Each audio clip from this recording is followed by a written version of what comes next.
Supposed to do was turn the mic on. The landmark this year's series is exploring groundbreaking techniques used to center the stories of communities traditionally marginalized in historical narratives and revealing how these practices have led to a more inclusive interpretation of enslavement here at Tudor Place. Would mention also that the landmark lecture series was made possible through an Institute of Museum and Library Services Inspire grant for small museums. So the views, findings, conclusions, or recommendations expressed this evening do not necessarily represent those of IMLS. We begin this evening with our Indigenous Land Acknowledgement Statement. Tudor Place respectfully acknowledges the Nacotchtank, Anacostan, and Piscataway people on whose ancestral homelands Tudor Place Historic House and Garden sits. We also celebrate the vibrant Native communities who make their homes in the DC area today. So this year's landmark lecture series is part of a larger effort by our organization to tell a more inclusive story and center the lives of the enslaved and free individuals who labored here into our narratives and the interpretation of the site. And in this process, we have encountered some amazing partners and allies who've been on a similar journey as we have. Among these has been Peoples of the Historical Slave Trade, an open source, open access online discovery platform that allows us to explore and reconstruct the lives of individuals who were enslaved, owned slaves, or participated in the historical trade. And it can be found at enslaved.org. Daryle Williams was one of the founding partners of this project. He's with us this evening to share ideas about how enslaved.org can be used to understand individual and community life experiences in slave societies. Daryle was originally to be joined here this evening by Walter Hawthorne. Unfortunately, a family situation prevents Walter from being with us, but he does extend his regrets and his regard and hopes for a wonderful evening. Daryle serves as the University of California, Riverside's Dean of the College of Humanities, Arts, and Social Sciences, a position he's held since September 2021. Prior to that, he served on the history faculty at the University of Maryland. He holds an undergraduate degree and certification and certificate in Latin American Studies from Princeton and a master's and PhD from Stanford. His research is focused upon Latin America, especially 19th and 20th century Brazil, and more recently, Atlantic slavery and emancipation in Brazil, emphasizing, important for us this evening, the methods and tools used of the digital, used in the digital humanities. So he has come here all the way from Riverside, California to be with us this evening. So would you please join me in welcoming Daryle Williams?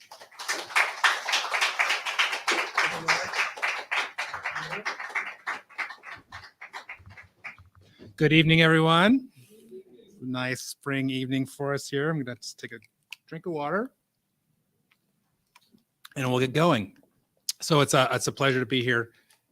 And I want to thank Mark. I want to thank Rob, who I met maybe a year ago or so, and the first time. Haley, a little bit earlier than that. Heather and other folks who are on these journeys together at various institutions, organizations, and projects to do the work to tell not just more inclusive or more accurate stories, but also expansive and complicated histories of the lives of the enslaved in the various communities here in the greater Washington area and globally, of course, but also of centering enslaved and Black lives in the narratives we have about US history, about Washington history, about global history, about Brazilian history in a historical context, but also in the now.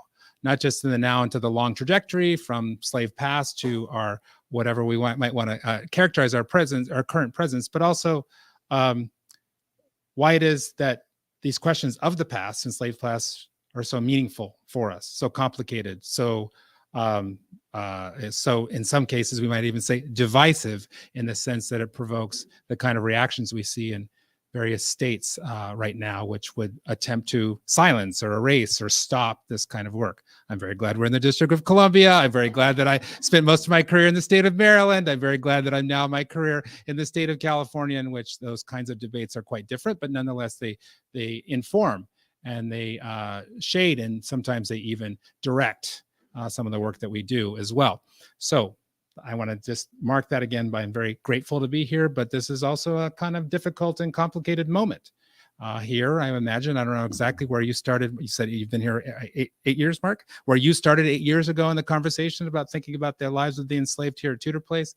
But we know that whatever gains or whatever insights that we may make today may not be here tomorrow unless we do the kind of work to continue to reinforce and deepen and structure and value these kinds of work. So those are my opening remarks to invite you all in to this conversation here.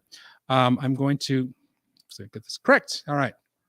I'm mainly going to go from visual cues. Walter and I am sorry that Walter was not able to join us here, but he does send his regards.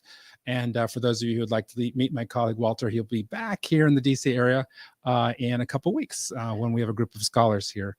And we'll be doing some work here actually at Tudor Place. But I'm going to go mainly from visual cues here. But if you have any questions that are not clear, please raise your hand. I'll try to answer them.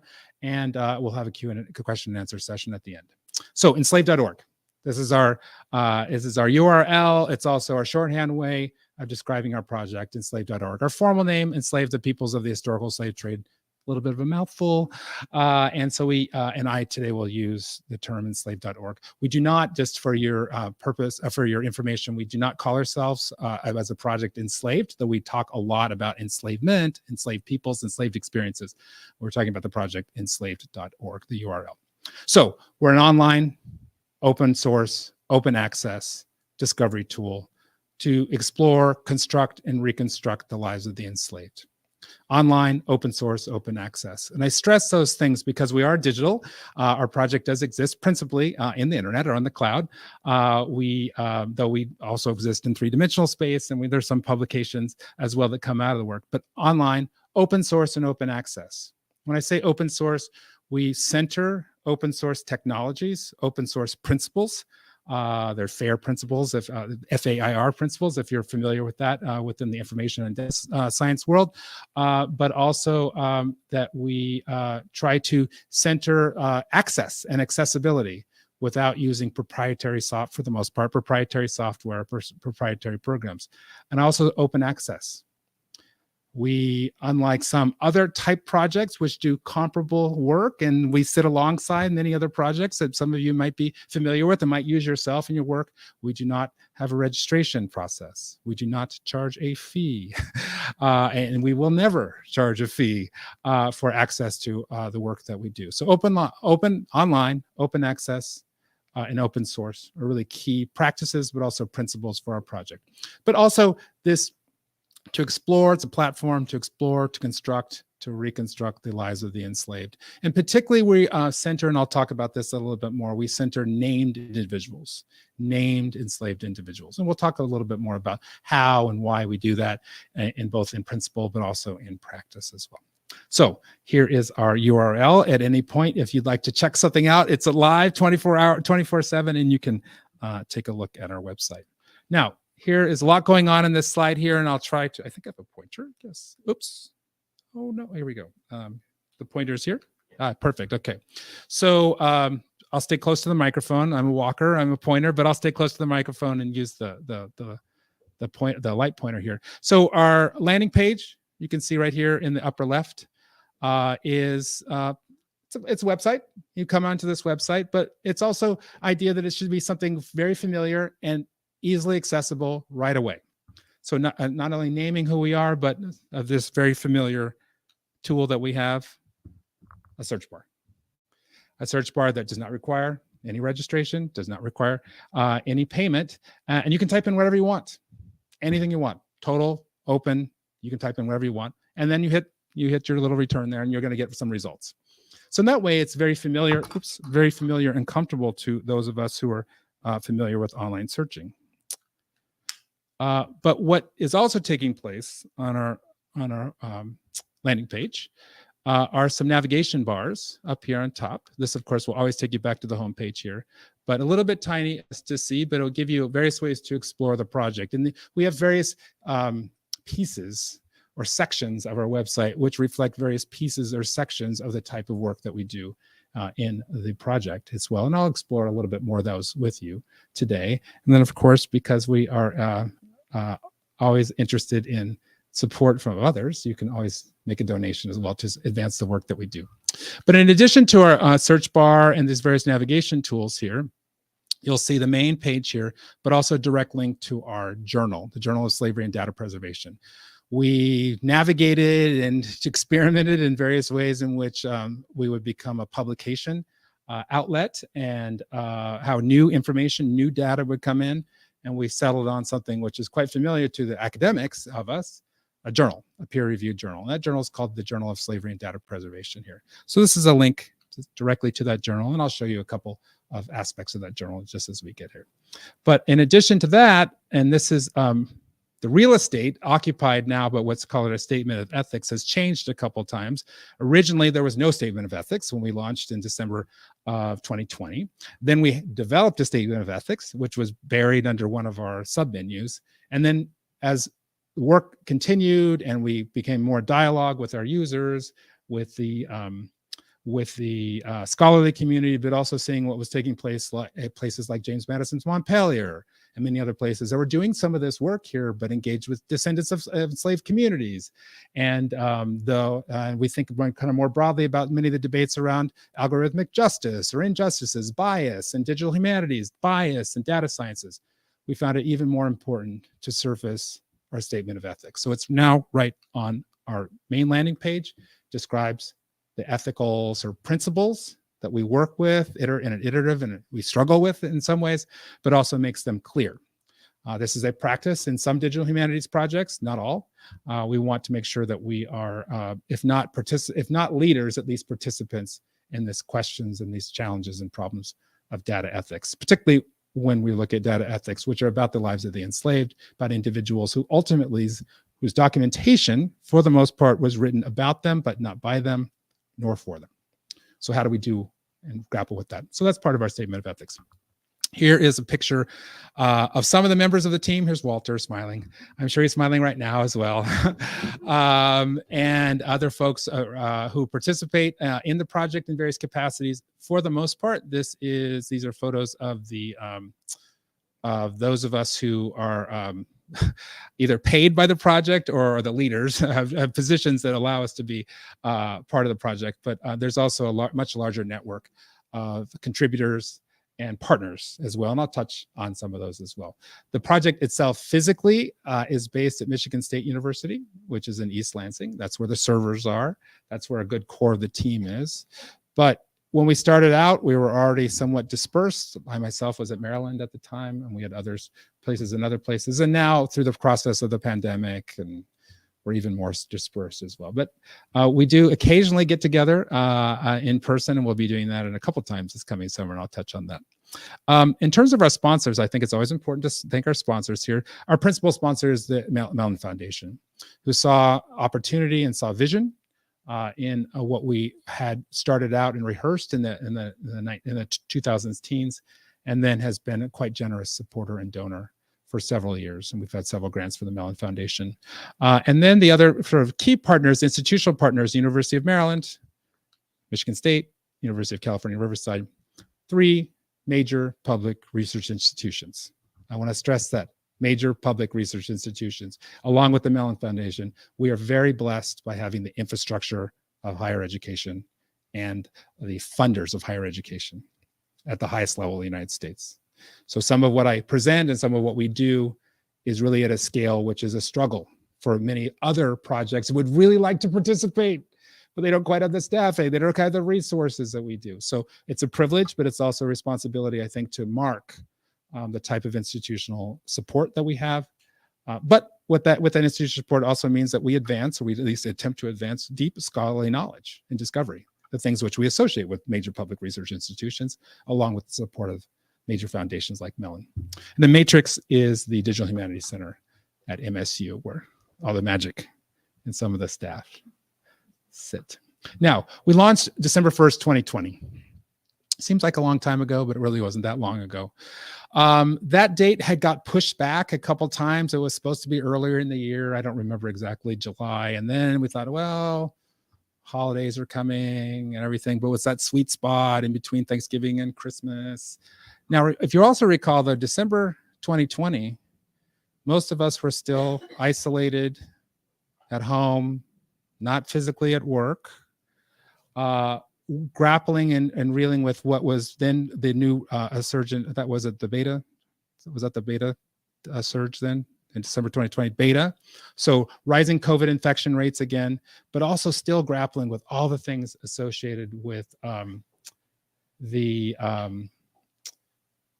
social justice movements of that summer and the election.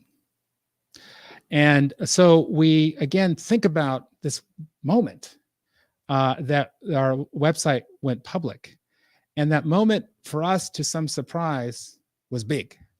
We thought, we've been doing a lot of work, a lot of time, a lot of effort. And it was bigger. I'm gonna be honest, it was bigger than we actually anticipated. We had a wonderful story, a feature story in the Washington Post that was published on December 1st. That helped. But why did this Washington Post, why did they take an interest in our story? Well, because of some of the things going on, the work that we did and working with the reporter there.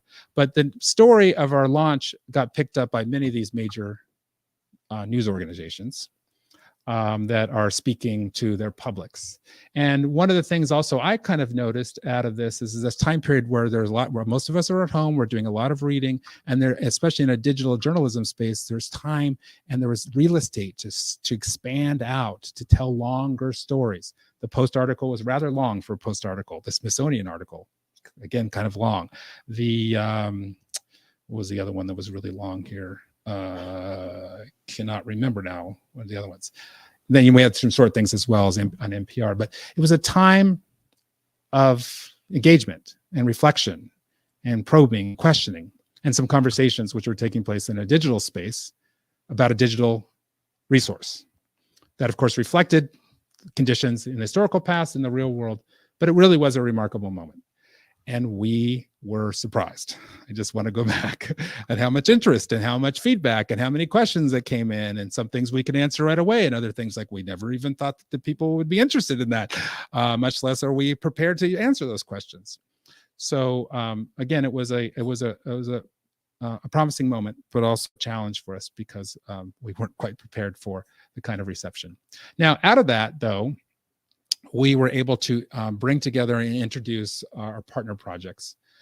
Those who'd been at the table for multiple years working together across digital humanities, slavery studies, African-American history, and mainly in a digital, at least some of them in a digital space, to bring those together, those conversations together, and then show that some of that work in one unified platform to the world. So this includes slave voyages, which are, many of you, if you do slavery studies or digital slavery studies, slave voyages, formerly the Transatlantic Slave Database, oldest, most established, most well-known of all of our projects. But this went alongside right here, now called slavevoyages.org, which has a new major piece here about the inter-American slave trade as well. The Hutchins Center for African-American Research, African-American Research at Harvard had been publishing biographical dictionaries, African-American and African diasporic biographical dictionaries for quite some time. I brought those together. Slave biographies, which was kind of the originator for our, what we call now Enslaved, which was at Michigan State, established with the NEH grant in 2012, I think. Slave Society's Digital Archive, Vanderbilt University, looking at ecclesiastical and civil sources, especially in the Spanish and Portuguese Atlantic, and Legacies of British Slave Ownership, which is a project that originated at University College London, using some major compensation claims from former slaveholders in the British Empire, and using those to originally to really tell the story for UK audiences about the wealth generated from slaveholding in the UK, but became something bigger than that. And a lot of the work they do now is about the enslaved individuals as named individuals, just as alongside also the work with the enslavers. But all of these things, I just want to stress here, all originated at different times, at different institutions, different funders, different leads, different practices, different objectives. And each of them had, let's say, before we launched, each of them had an online presence. So it wasn't new necessarily, but each online presence was different interface, different data practices. And if you were interested in a topic, you were looking for an individual or an experience, and each of them, you'd have to go to each one and figure out what they wanted, how they was organized, and then do one search on slave voyages, which might give you some information about a slaving vessel, but then that slaving vessel was connected maybe to a plantation in Jamaica owned by X person, but then you have to do that over here. And then that plantation in Jamaica had some individuals who were then later enslaved individuals who eventually ended up in Cuba. Okay, and then there's ecclesiastical sources from Cuba in the Slave Society's Digital Archive, but then you got to look over there. And then maybe one of those individuals become really important in the Cuban War of Independence, which is an anti-slavery war. And they had a biography in the Dictionary of Afro, Latin American, and Caribbean History, I think it's the title here. A lot of different places, a lot of different ways. You might want to see something which seems to be unified, but also broken up and siloed. So our goal was to see if we could find a platform to connect, digital platform to connect these various existing projects, existing data sets, make them available in an online open access, open source tool. And that became enslaved.org. So there's a lot of work about, bringing folks together, historians, especially researchers, but also a lot of work to get the data to speak to one another, because each of these were done in very different times with very different data principles and softwares as well. So that was those are our original founding partners. But I say all that, this is a relatively newer slide when I've talked about our project. We can kind of go back here, if I can go back here, and tell this story, which is kind of, we want to use slave voyages here. Oops. It's a story, that starts in the 1970s with white male researchers based in universities, predominantly white institutions in the United States and a little bit in Europe as well. And then you can find these other ones who kind of follow through on that. That's an origin story. What we've actually discovered is that digital slavery studies has a different alternative, earlier Black institutional history as well, we're still grappling with what to do with this. But one of the, on the white side, I want to say the white, I don't want to overemphasize this, but I think it is important here. There's kind of two major works here which really help us to understand what becomes the digital humanities slavery stories from this white institutional, are these books, Philip Curtin's Atlantic Slave Trade, 1969, which is kind of the origins of slave voyages, and Fogel and Ingerman's work, Time on the Cross, which is using a lot of quantifiable and quantitative histories. But as of actually what we've actually found back to the 1920s and 30s, African-American historians at historically black HBCUs, historically black colleges and universities, are doing similar work. They're looking at ethereal data. They're creating tables. They may not in the 1920s and 30s have turned this yet into machine readable data sets, but it's the same kind of work that becomes the machine readable data sets that come out of these works as well. So one of the things that we're having to do at our project, and including is doing some work to recover some of these data sets, and we've already done this with the John B. Cade's work, is to tell these multiple branches or streams, a white branch, a black branch, both based at universities, colleges and universities, that inform, are the foundations for slavery, histories of slavery, history of the enslaved, at the quantifiable, at the aggregate level, but also at the named individual level as well. So this is something that we're still working with right now, but we have now published a data set based out of Cade's work, which is pretty interesting, as a matter of fact. Now, we have some more recent partners who've joined us over the last couple of years, thanks to the support of a grant from the National Endowment for the Humanities and some partnerships here. Maryland State Archives, Legacies of Slavery in Maryland, the Digital Library of American Slavery, which is at UNC Greensboro, Virginia Untold, the Library of Virginia and Oatlands, Historic House and Gardens, which is out in Loudoun, and maybe Tudor Place will join us as well. But I say this to also say that there's also been other institutions outside of the academy who've been doing the kind of work that we're interested in and we'd like to partner with as well.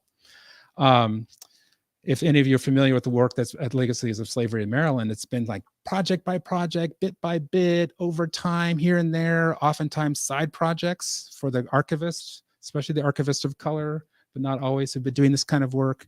And we're also trying to help these individuals in this work become more visible, surface it, and more accessible as well, because Legacies of Slavery in Maryland is a wonderful resource, but if you have to use it, you have to go to their website to figure out how their data works, and it has no connection from a data perspective to some of the other things that might be in the Library of Virginia, even though we know the histories of enslavement in Maryland and the lives of the enslaved in Virginia are connected. So why and what do we do here in enslaved.org? And I'll just kind of, I won't kind of read all of this, but I'll just talk our way through here. Center named individuals, because enslavement itself was a human process done to humans, by humans, to dehumanize, but also the responses and the reactions and the lived experience was also quite human. So humanizing the experiences of slavery and the study of enslavement. We center named individuals. Some of the other projects I talked about using slave voyages, it centers the slave voyage itself, the ship.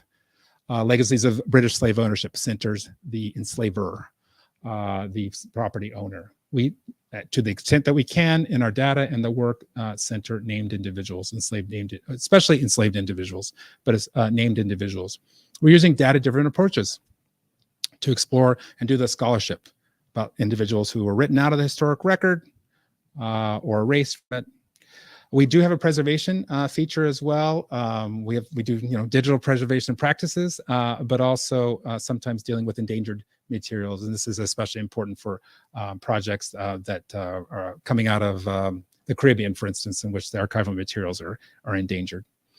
We do have a new peer-reviewed publication, the Journal of Slavery and Data Preservation. Fundamentally, what we publish are data sets. What is a data set? A spreadsheet, a spreadsheet or a table, but to do so within the parameters of scholarly publication, especially peer review. And we also hope, and I think some of the members here in the audience might find this way, we try to equip users outside the academy by using digital tools to do research, explore findings, and also, and so this is one of the things we did not really anticipate, help people doing genealogical work. Black family histories, Black family historians were some of the earliest folks to come to us, and we're like, wow, wasn't really, we should have been expecting it, weren't expecting it. And so we want to helpfully equip those kinds of users as well. How do we do it? If you're a contributor, you're going to, let me make sure I just go. Yep. If you're a contributor, I think the most important thing I can communicate, if any of you are thinking about a contributor, is a data set is an argument. A data set is an argument. A spreadsheet is an argument. So in that way, then your argument is driven by a certain ethical perspective, as well as standard rigor principles of argumentation and evidence. And so we want, again, go back to this idea that a contributor begins the work, or at least once they contribute, they're making an argument. They're not just communicating or turning over neutral information, data. Data itself is an argument, and how it's organized is an argument. And that's generally drawn from extracting information from primary sources, putting it into a structured format, a spreadsheet, a table that has labels, it has columns and rows, and with a variety of different kinds of pieces of data, values. And then it's structured in a way that this extracted data looks different than the original, but can still speak to the original, but also extracted and structured data can speak to other structured and extracted data sets so that they can talk to one another, regardless of whether the original materials were developed at the same time for the same purpose or not. And then we also ask, of course, that people do a descriptive overview, typical sort of more prose. You have to write a description of the work that you do, and a data dictionary, which is a definition of terms as well. So that's what we expect of the contributor. What we do, if you contribute a data set, is align that data to, we have some data standards there, and integrate it into what's called the hub so it can be discoverable, publish it, preserve it, and preserve it on something called Dataverse for the most part, and publicize the work that we do, tell that story, and get others to do more.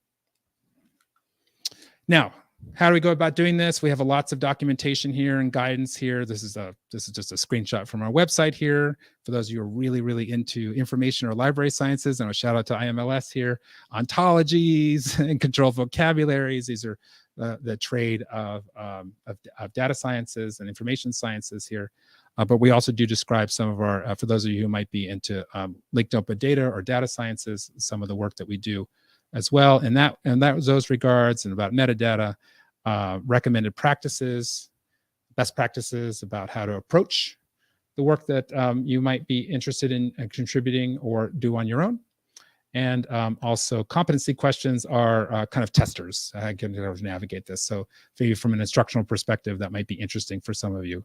Here is all this information is on our website as well. So you can go to our website or here are the URLs. Now, I'm going to turn things over and it's like, oh, what do we do? You know, it's kind of a high level here. How does this actually work? What has happened over the last couple of years? So I'm going to start out with a wonderful group of scholars, student scholars who joined us last summer. 7 scholars, which were recruited from across the United States, undergraduates, who joined us for a summer research opportunity program, or SROP, which is this particular one was sponsored by the Big Ten Academic Alliance, the BTAA, but there are many different versions of summer research opportunity programs. But here we have our 7 scholars here, and a couple of me and a couple of my peers, for faculty members here, on an exceptionally hot day in Palm Desert. I think it was like 112 degrees that day. And they had just completed a presentation of the work that they had done last summer. And this was the title of the work that they did. This was based on a one-page document, a one-page manuscript document that we shared with them very early in their 7-week residency. So this is in June. At the first week of June, we showed them this one-page document from an estate from a woman named Crampton, who dies in 1830. And his family has a very complicated history, and they're fighting over his estate. And it's a list of enslaved people hired out. And so this one-page document, I just want to stress one page, these scholars spent 7 weeks on and developed a number of scholarly products here. This is smiles though at the end of their presentation.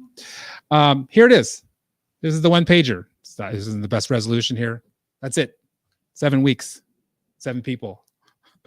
And what they did is they did a transcription, and then they had to do a whole bunch of work with that transcription. But ultimately, that transcription and the data cleaning turned into a spreadsheet, a data set that then also included a data article, text, prose, describing the work that they did, the choices that they made, what the historical context, where this came from in general, their sources, their sponsors, accredited, and a data dictionary. So each of the terms up here then defined what are the values in there. So one manuscript page from 1831, it's probably 1831, it's an undated document, it's probably 1831, maybe 1832, becomes a data set, data dictionary, data dictionary, sorry, and data article. Now, I'm going to, rather than walk through some of their work, I'm going to just give you a little bit more insight into some of the work that's been done in the, also in this general DMV here. And actually some of these things are connected here, and then show a little bit about what I've I think it might be of interest for those of you here at Tudor Place. So Library of Virginia has a wonderful collections.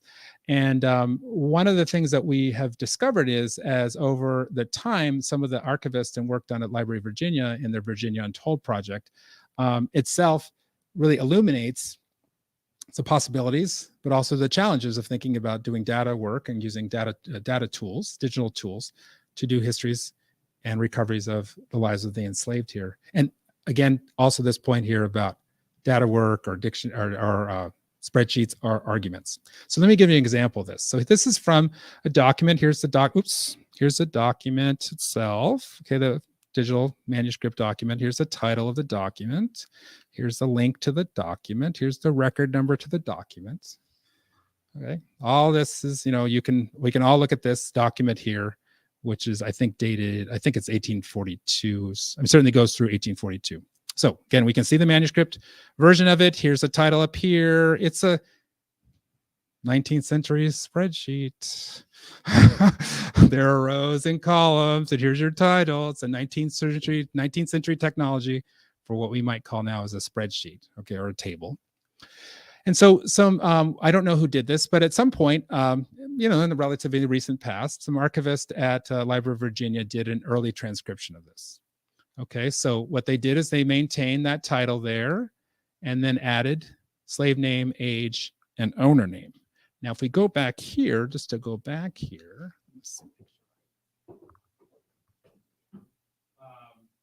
if this one says names, I know I'm away from the microphone, and these says owner's names.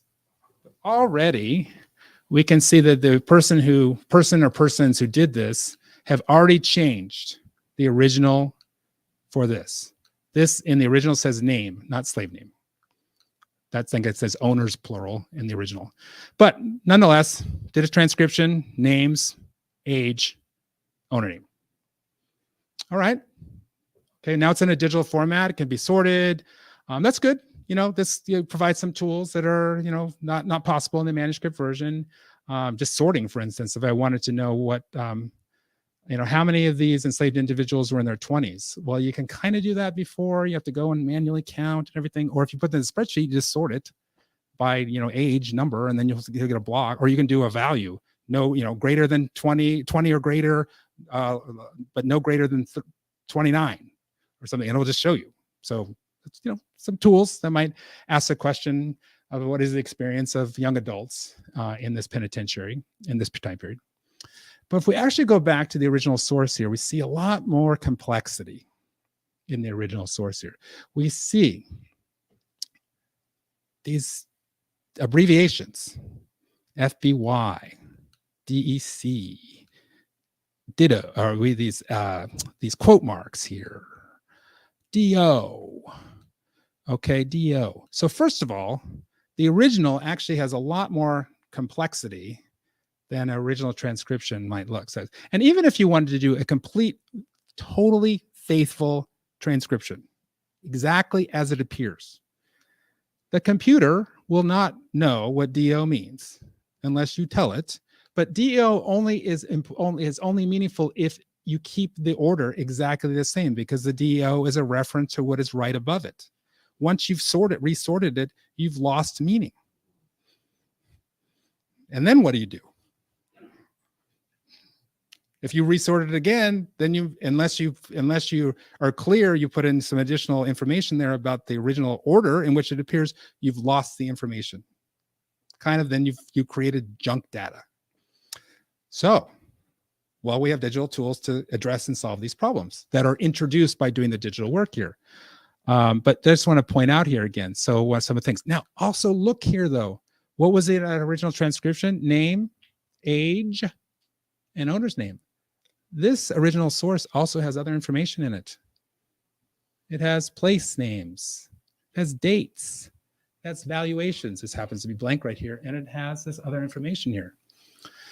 So, first of all, you can do a little bit of imputing of values. We've gone from a direct transcription to imputing.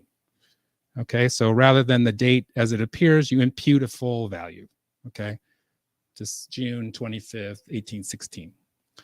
Also, full transcriptions, including when it says DO, rather than put DO, because we know that DO is a reference to your Cumberland, spell out Cumberland, because that's what that means here. So if you resort this ever, that's other information here.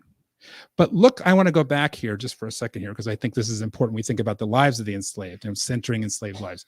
Our original source here, which we can see here, says Matthew, it was Martin, Lewis, Robin, Matthew Sr., Matthew Jr. We go back here to this original transcription done, Matthew and Matthew. Matthew age 60, Matthew age 25. Whoever did this transcription, and I don't know who that is, this is not shade, not throwing them under the bus. They took out some information that was there. Oops. Well, that information, I would suggest, is a father and a son, junior and senior. Okay, who are 60, wait, did I get this right? Oh, no, I'm sorry, 98 and 60. So both of them advanced in age. These two individuals, because they arrive on the same day, are sent to the incarcerated or sent to the penitentiary as a father and son at the same time. And then we have this information that Matthew Sr. dies on 1817, what, July 20, what's that? February 11th, 1817. So, okay, a couple of days after, Matthew Jr. was with his father when his father died in the penitentiary. From something that seems to be quite boring, plain, now tells something about a life story, about a family story, about a father and son who are incarcerated together.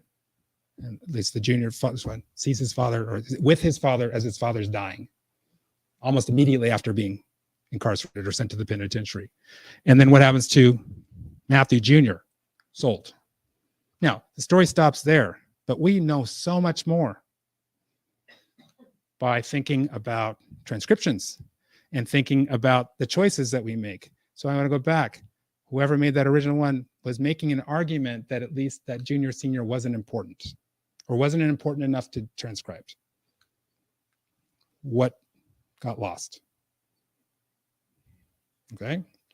Remember, this is all like, we're only talking like 6 lines on 1 page, 1 document. Think when this could be done at scale.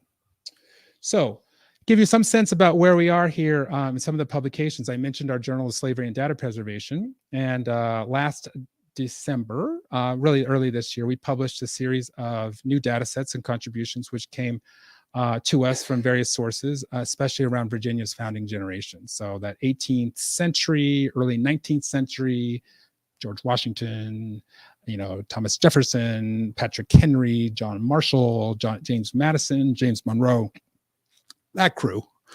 Really important figures, obviously, in Virginia history, U.S. history, the both late colonial and the founding of the U.S. Republic, and all enslavers, noble, known, and work at various institutions associated, historic homes associated with these individuals, to recover and tell the stories of these individuals and these places, as places of enslavement, and also the lives of the enslaved as well.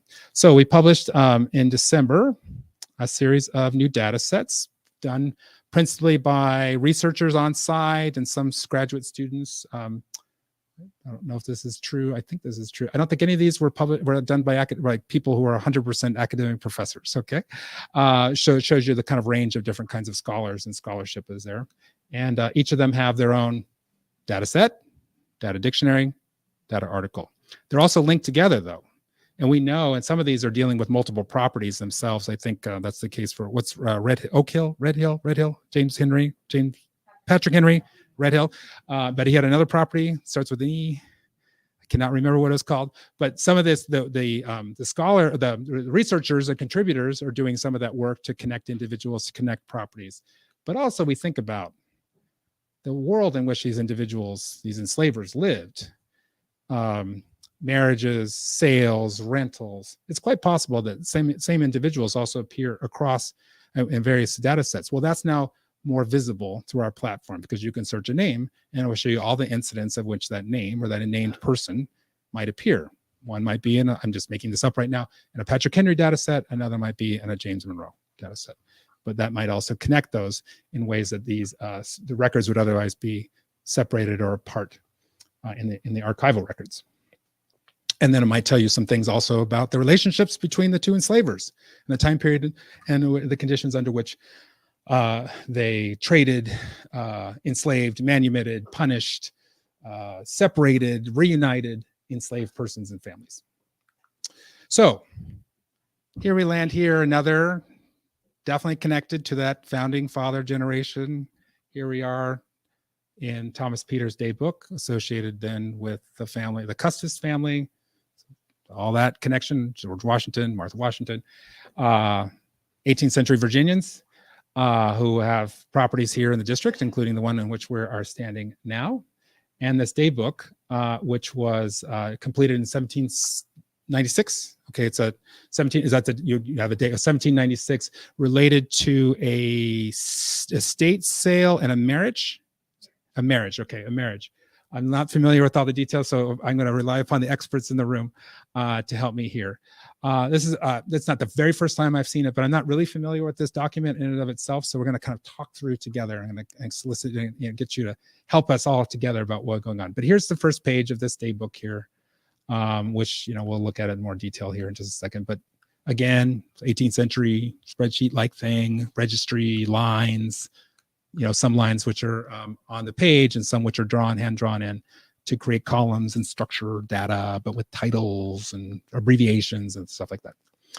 All right, so here's that same here. And then here is a transcription which was done relatively recently, Haley? Okay, relatively recently by some wonderful researchers who've done some of the work we talk about, the possibilities of doing transcription work. But again, I think we begin to look at this. This is new information to me, so I don't have like a lot of formed ideas about this. But I notice as, and these are lines on a spreadsheet. This is a screenshot here. I notice that what the transcribers did here is that they have put multiple values on the same line rather than separating them into columns. So we have a name, and then an age, and then an imputed description of what the age is, age in brackets, and then evaluation. Is that right? Yeah. Evaluation in this case in British pounds, right? Pounds? Yeah, okay. Because what is it called? When it's switched? At this point, we're in what? Pounds? We're still Virginia currency. So again, I'm learning more. I work on Brazil, but I'm learning more about how these things work here. Now, this is a great start here. However, if we were really interested in age here as a beginning, this data set needs some work to separate out the age from the name. So it's a beginning point, okay? But there's some choices that were made to put these all in one line. I don't know, that would be some of the work. If this were to be submitted to us in this way, I'm going to be honest, we would say, well, yeah, I think you need to separate your values, and you need to need to label them rather than put this age here. Just have a column that says age, and then describe in your data dictionary what age is. But that all being said, just in page one, okay, I have how many pages is this, Haley? A lot of pages. Okay, a lot of pages. What might we, and we think back to the Matthews, fathers and senior, what might we already see in this data transcription work about the lives of the enslaved from just page one in this marriage record? Okay, so a reproductive age, so the most of the women are listed here are childbearing age or reproductive age. Tell us more about Heather. How do you see family groups, Heather? Starting with the oldest male. So, for example, you can see Peter Twine, he's 46. We could perhaps assume that Ellie, who's now 30, is his wife or a partner. And she's certainly old enough to have given birth to Dinah, Macklin, Lydia, and Fanny. She would have been of childbearing age. And they are all grouped together. And then Yeah, so that's just stop there. So you see what Heather looks at this stuff material. She looks at this a lot. Same thing at the beginning. At least we can say conventionally a male and a female name. Okay, gendered names together, more or less of marriageable, certainly of childbearing age, followed by individuals who are listed as younger in descending age. And then once we get to Fanny, what happens? Michael, age 40, followed by a gendered name, Molly, age 28, then followed by Rose, age 11. I'm going down here. I would think, and I'm sure that Haley knows this and others, these are families. So data work is not just about the transcription, but it's beginning to look at this to see the original source. And then depending on how you want to approach this, could begin to understand family groups through the original source, the data work that goes along with it. Now, you might go farther. You might have a relationship. You might add a relationship. And if you had more evidence, you could either transcribe or impute suggested familiar relationships, which then could be sorted, because later I'd like to know all of the, what we could do by age, all women of childbearing age or all like who appear to be mothers, because no, this isn't the case here. There may be an adult individual who's listed outside, away from anyone who's a child of child age. So it might suggest that they're a childless adult. Suggest, doesn't necessarily tell, but these are the kind of work that your data transcription work. And then of course, in our article, you have to make an argument about, you could say anywhere, because it is proven that, or it appears that this account book, this day book, is organized around family groups, enslaved family groups. That's an argument somewhere of an argument in your evidence. So I just want to suggest that here's some of the work that's already being done here at Tudor Place. Now with this information here, and we were talking about earlier, 1795. And then you have, Haley, we were talking, you have some more material, another from the 1802, but then you have another another documentation that has, it was another one in 1830s. Did I misinterpret that?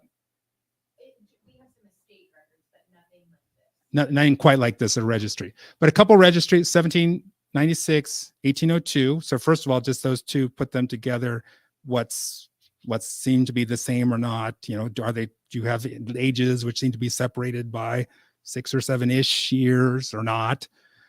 But I also want to go back to this point we were discussing earlier, that with last year's Summer Research Opportunity Program, we had the scholars working on a document produced in Maryland. It's not dated, but it's probably 1831, maximum is 1834, about enslaved individuals who are being hired out after the death of their owner. Some of them being hired out in Maryland to various places, especially in Montgomery County. They're connected to the Calverts over in Prince George's County, but some of them are also being hired out here in Georgetown. And then others are being ultimately sold, if we can know different ways of being sold, most likely to Louisiana or something like that, through Armfield, through Franklin and Armfield's slave trading operations in Alexandria.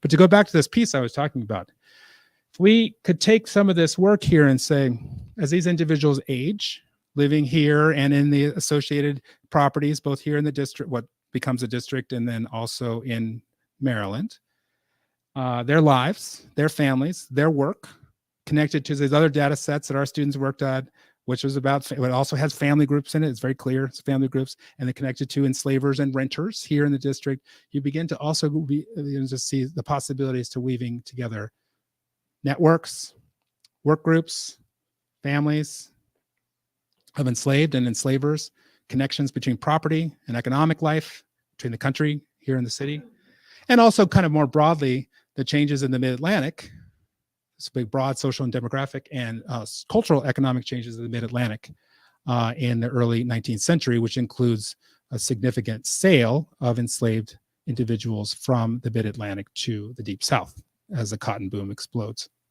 So these are ways that we tell broad stories about American history, or in the history of the antebellum period, which also begin with individual lines and cells that can center named individuals from pretty boring looking original material. So I suggest here, I think there's a lot of possibilities, a lot of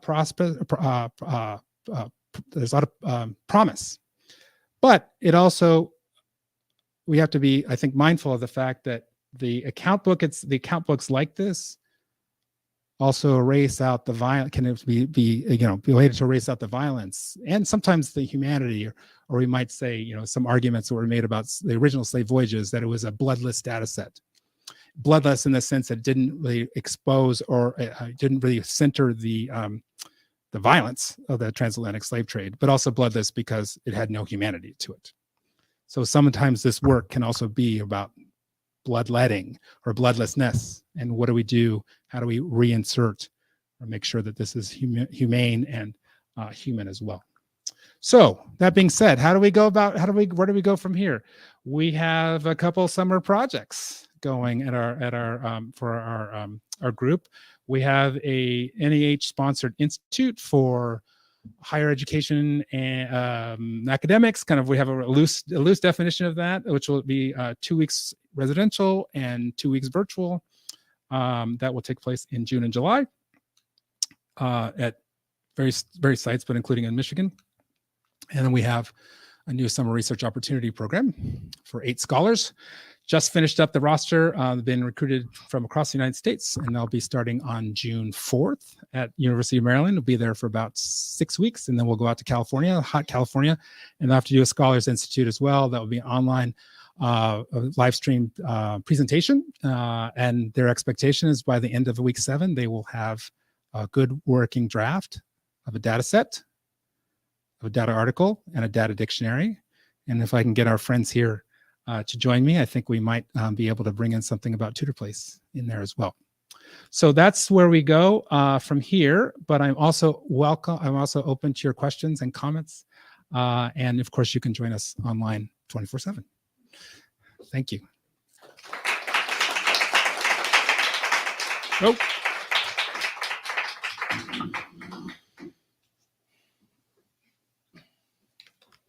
Yes. There was a question from our online audience when you were talking about Matthew Sr. and Matthew Jr., about how Matthew Jr. came in with his father when he died. Is it possible that Matthew Jr. could have been sold before his father died?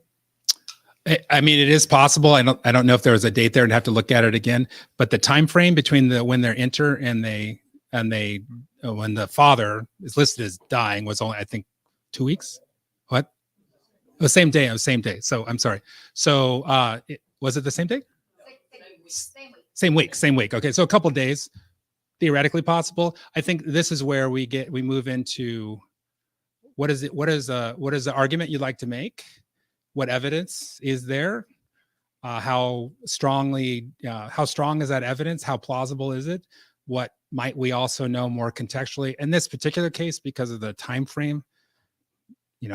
Most likely, but we might think more broadly, what were the experiences of health and well-being and death in enslaved in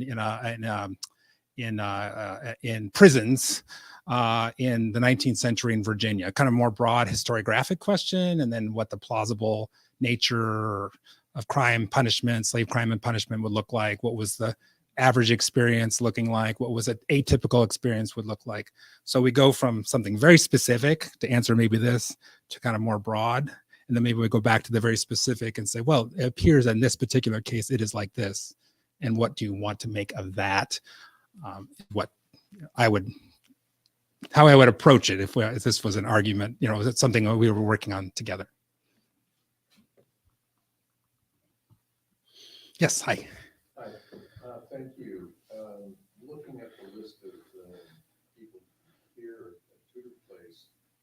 some of the others and the way the data, the notion of linking people's, it just brought home the fact that without a last name, the absence of a last name is certainly very dehumanizing. But technically, how are there techniques that you have that somehow can help to overcome that complete absence? Sure. So the question in part begins by a very common experience in most slave societies. Most of the time is an absence of a registered surname, family name. Most of the time, most slave societies. So we deal with given names, and most often Christian given names, Christian, sometimes classical given names, even in contexts where we know, and this would probably not be so much the case here at Tudor Place, but what I work on, for instance, Brazil, we know that these are Africans who were born with and lived a certain portion of their life with a name from their homeland, okay, wherever they might be. So what do we do? Well, first of all, we have to work with the information, the evidence that we have. So you have to start there. There are always unusual names. So you can sometimes look at unusual names and say, well, it's unusual, and maybe leads us to this.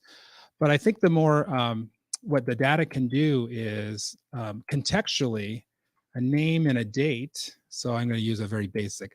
John, who's 20 years old in 1817, is probably not the John who's 20 years old in 1860. Okay. Because contextually, we have two information, a name and a date from one source and a name and a date from another source. The source would suggest temporally it's not the same person, even if the name is just very common, but it is the same. So when you add in more contextual information, place, many of the different things, owner, life, depends on what you're looking at. If they describe bodies, if they describe familiar relationships, occupation, begin to find ways that it might closer to suggest, and we have some algorithmic tools that can suggest it would appear that this is the same or is related to. From a really kind of best practice data perspective, if you create a data set and you say, okay, here's my data set of 50 people or 5,000 or 50,000. Each of those individuals in there are given a unique identifier. So project or, a researcher imposed name, which has a certain structure to it. We do this on the back end through Wikidata. So each record has a unique identifier associated. Generally, if you really know what you're doing, you could find that out, that it'd be kind of not be very useful information for you. But let's say you're a contributor. You could assign a unique identifier to say, anytime you're going to refer to that John again, and you're sure it's the same John, you're going to use that unique identifier. So you have a birth record, you have a runaway record, you have a sale record, you have a marriage record, it's the same John, always tied back to that unique identifier.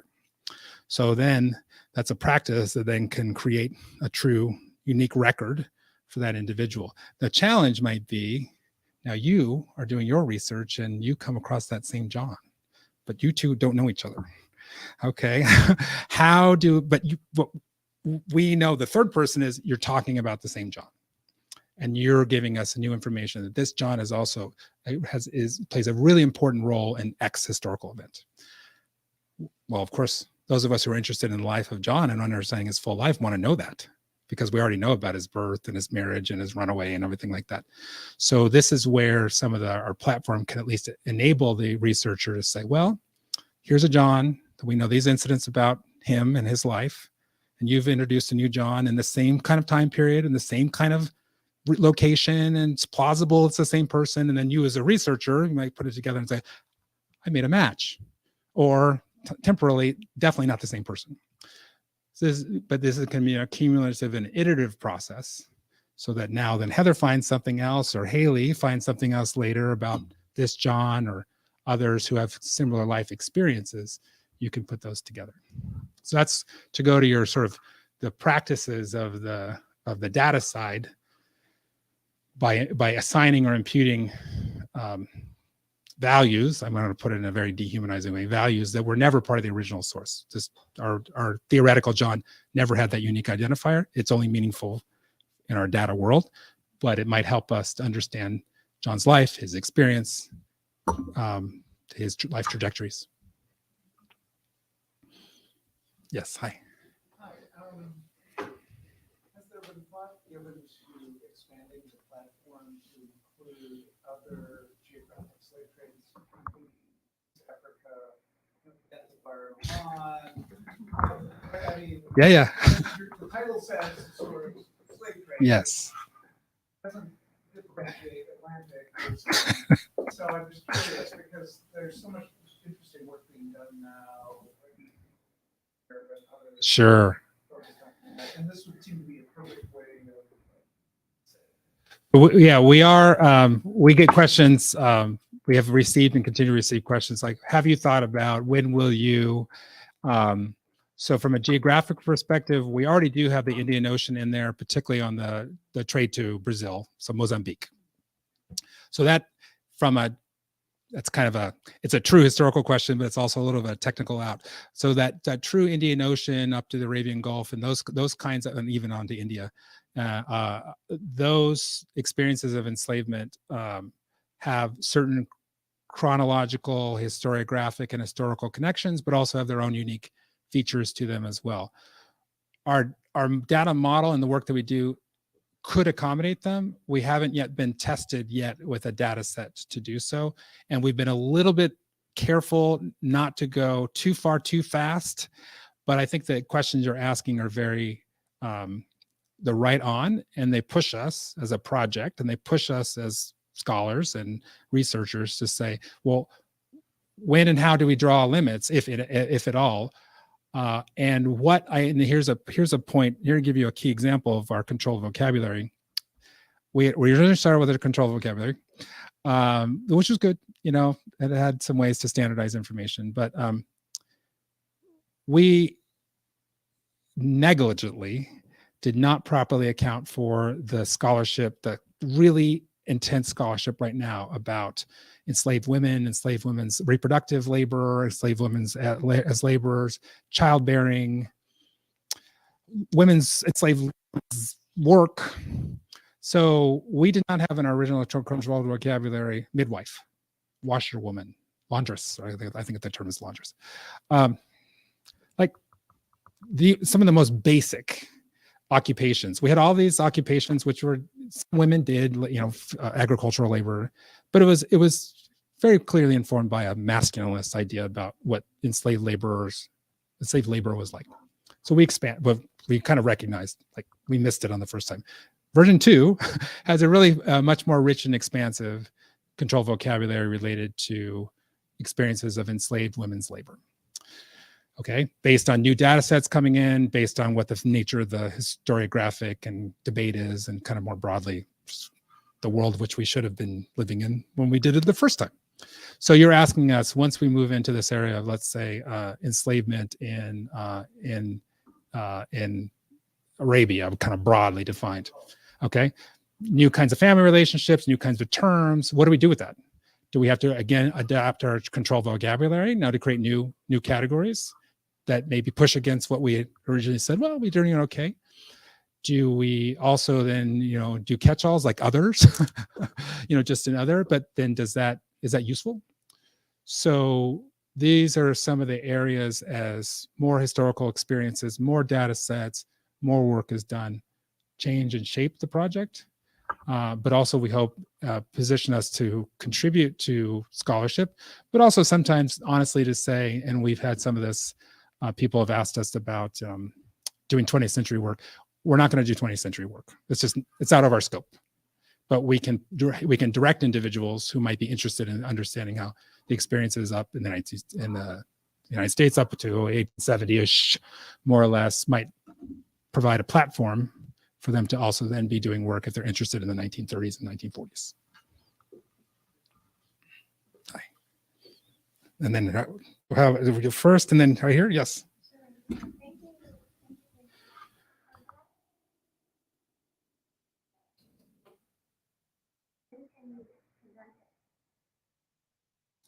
So the conjectures, so on this is some of the things that are all our documentation. We're pretty thickly documented, as scholarship should be, scholarly work should be, about methods and about the original source material. What is it? Where did it come from? And then the methods used to create the data set. Because we've already seen a data set is, even if it's a transcription, total faithful transcription, is itself already an argument. So to do some of that work, to make sure that this is clear to a user or someone who's looking at the materials, to kind of get a sense about what you're looking at. But then also to present you with the responsibility and the opportunity to do the interpretive work. There are times when we can, and we're still not, this is still in beta, we can, the computer, the algorithms can do some work to suggest, especially in this example, these two people seem to be the same. But we need to still frame it in a way that it is a suggestion and not a proof. And that you then, as a user, have to make that determination, what you consider to be a fact or a conjecture or a falsehood as well, or a non-match. And so that's where we kind of do. And I think this is where we are at this intersection of data sciences and kind of data, the overwhelming amount of data, which can be presented as being argument-free. And then everything that historical scholarship is always about argument, always about interpretation, always about contingency, always about iteration, informed by evidence, but itself can always be questioned. It's never fixed, at least in most contemporary historical approaches. So how we do both at the same time using digital technologies. Yes. Thank you for joining us tonight. We were taught to say slave enslaved versus enslaved. And I want to know your opinion on that. I slave. I know growing up, like I said, we were taught that more dehumanizing because slavery, I think, I'm trying to, I just want to hear your thoughts and I have definitely, me personally, as a scholar and as a citizen of the world, have moved a lot on this. It was relatively 3 or 4 years ago. I would have recognized enslaved as a word, and I understood what it meant, and I would be conversant with that, but it's not something that I would have spent much time trying to think through how important it is. So part of this is in dialogue, contemporary, not exclusively, but contemporary, historical, and moral, personal debates have shifted our language from the status of slavery and the status of being a slave to one about enslavement, which is a transitive verb, and it's a process, and it's an action as opposed to a state.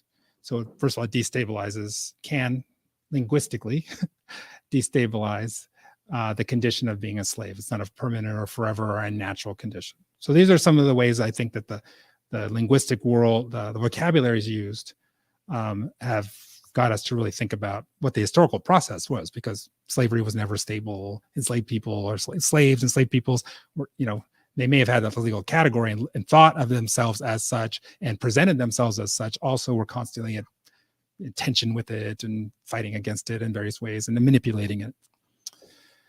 So from a project perspective, from our controlled vocabulary, from version 1 to version 2, we went from slave in version 1 to enslaved and enslaver in version 2. That's where we are. But the original source materials are what they are. So even when, so if the document says slave, or it says escravo, or whatever the language is, if a researcher is going to change that over, they better be clear that they're changing it over in their documentation. If they do that transformative or translational work and don't document it, they're making a new argument. a bad one. And they're erasing the language and the mindset and the vocabulary of the original source materials. Can be done. I think it's a bad practice. So this is where we work in between historical materials, historical language, historical mindsets, contemporary material, contemporary mindsets, contemporary argumentation, which are self-evolving, try to put them in dialogue with each other to address something which is a pretty rapidly changing linguistic landscape across many cultures and languages right now, about the nature of how to describe the process and the status of enslavement and enslavers. I mean, the crime of enslavement itself, and the criminals associated with it. Yes.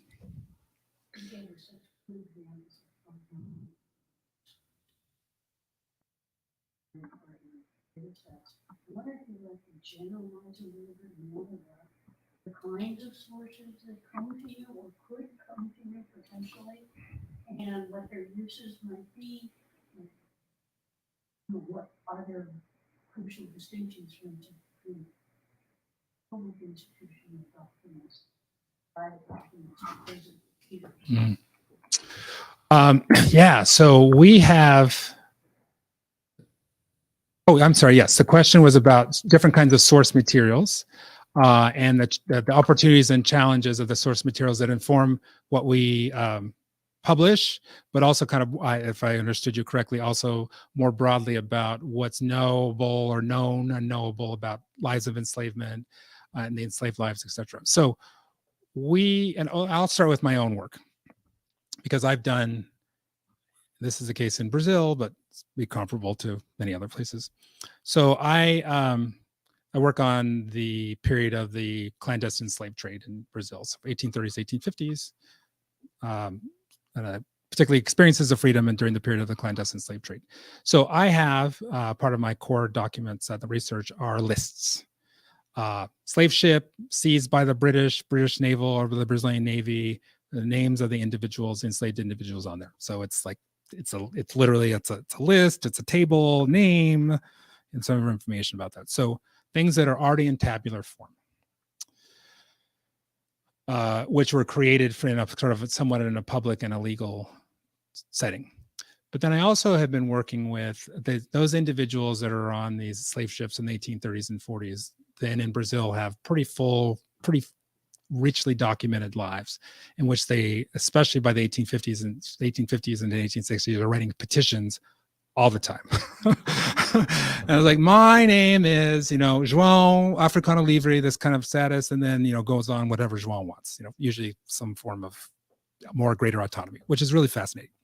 So I've gone from a João who may have appeared in a list to a João who now appears in a prose formulaic, but nonetheless a prose formulaic petition. So then I have to do that work to extract out the João and put some other things. So these are kind of two different types of original sources, something that really starts out in a tabular list form and something which is prose. It has a formulaic nature to it, prose. And then the João might also appear in a death record, done at a burial record. We go back to a list, but this time done by a holy brotherhood, ecclesiastical source, totally different. So each of them has certain kind of logic based on who was writing it, for what purpose. And that's part of what we have to grapple with. Then, of course, from a data perspective, we need to both respect the original logic and, in a sense, to reconstruct it, but also put it together with documentation which is created for different purposes, different audiences, different time periods. If I would like to be interested in João's experience from being enslaved, or being illegally enslaved, to petitioning for his freedom illegally enslaved in 1833, petitioning for his freedom in 1861, and then is buried in 1882. I mean, and that's a real, I could actually map that out for a real person. And so this is where we, both as individual researchers and as a community of researchers, are in this constant iterative dialogue with our source materials, the experience, and then data, spreadsheets. So over the course of our couple of years now we've published, we are really receiving lots of different kinds of data sets, which have a certain kind of standard form to them, the spreadsheet, okay? Whether it's done in Google Sheets or it's done in Microsoft Excel, it's a spreadsheet, but also have a really rich variety of documentary sources behind them.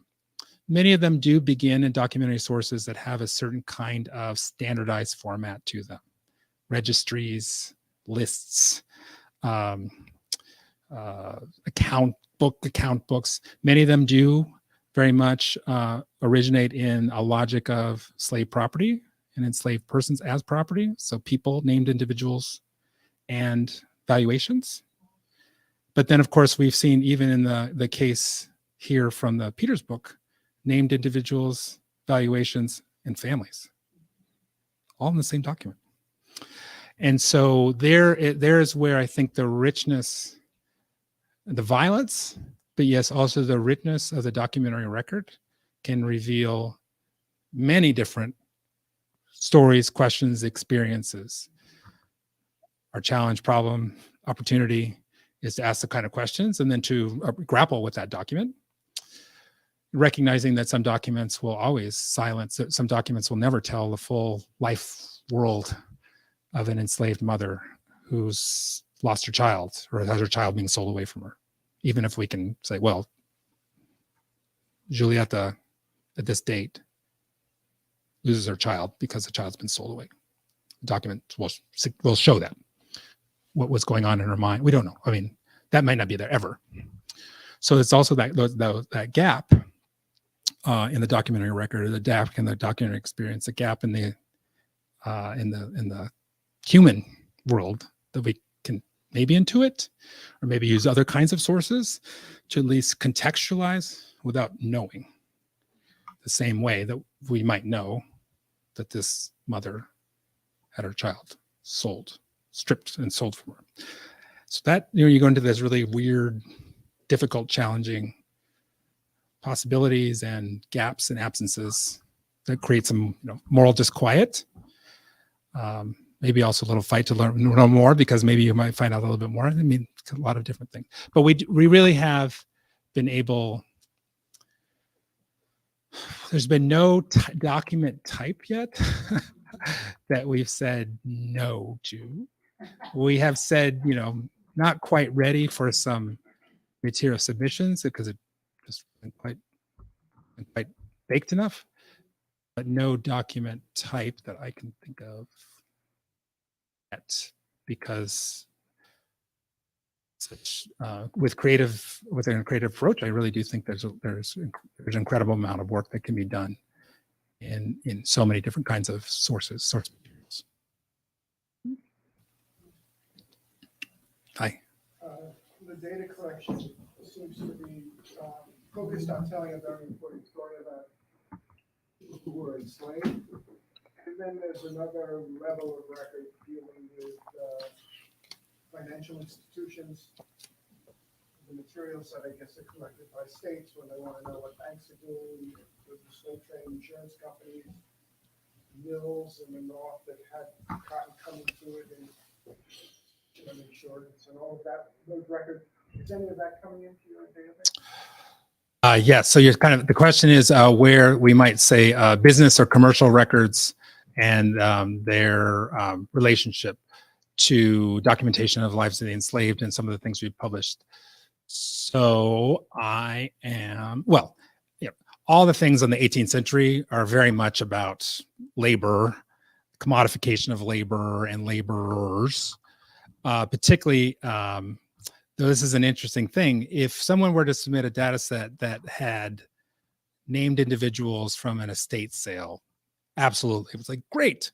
If that had named individuals and then also cattle and bushels of wheat, which would have been in the original material, for an estate sale, that would be a very common way.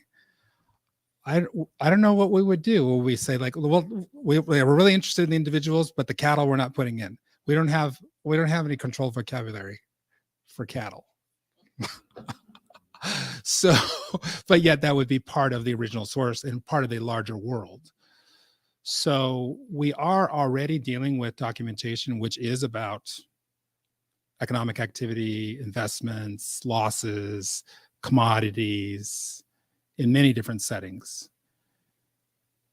We have not, if that information has been delinked from named individuals, that probably would be out of scope.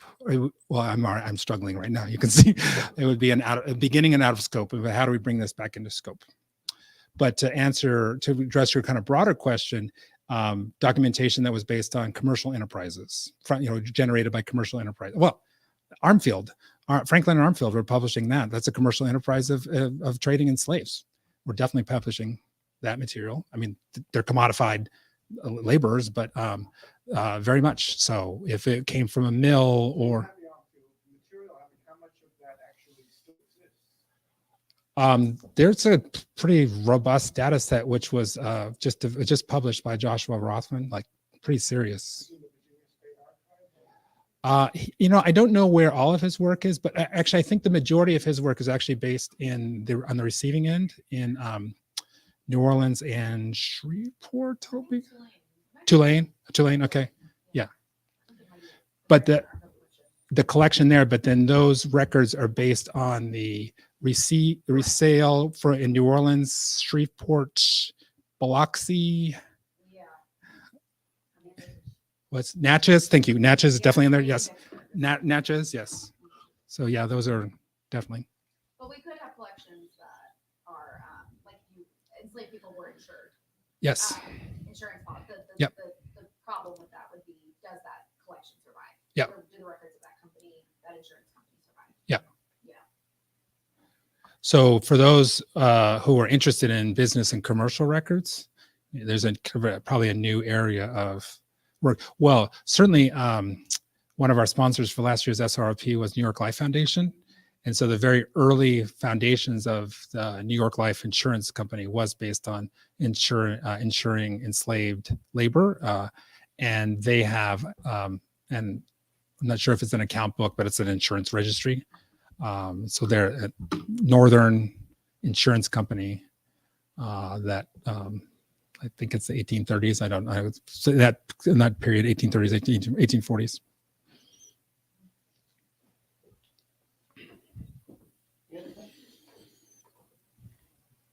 We have a tradition here at Tudor Place that anytime we have an out-of-town traveler who's going to be flying, we leave them with this. Thank you.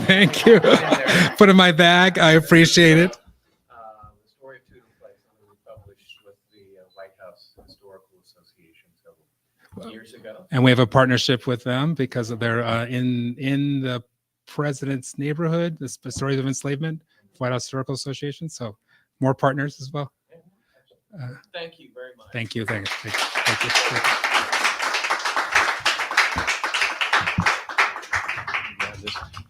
Thank you all for joining us. Thank you, those of you who are been joining us this evening remotely.